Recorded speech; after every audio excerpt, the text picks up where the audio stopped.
நீங்கள் கிறிஸ்துவினுடையவர்களானால் ஆபிரகாமின் சந்ததியாகும் வாக்குத்தத்தத்தின்படியே சுதந்திரமாயும் இருக்கிறீர்கள். கலாத்தியர் 3:29.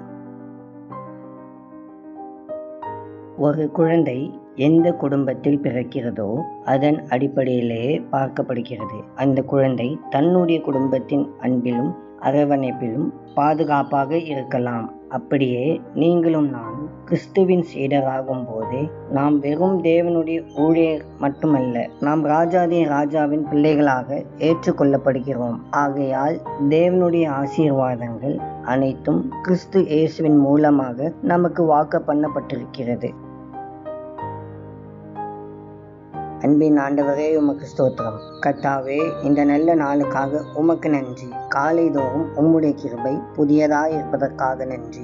ஆண்டவரே, நீர் எங்களை உம்முடைய பிள்ளைகளாக ஏற்றுக்கொண்டதற்காக உமக்கு ஸ்தோத்திரம் செலுத்துகிறோம். நாங்கள் உம்முடைய பிள்ளைகளாக வாழவும் உம்முடைய விருப்பத்தின்படி நடக்கவும் எங்களுக்கு உதவி செய்யும். உம்முடைய சித்தத்தை நாங்கள் செய்து முடிக்க வேண்டிய கிருபையை தாரும். இயேசுவின் மூலம் ஜெபிக்கிறோம் பிதாவே, ஆமென்.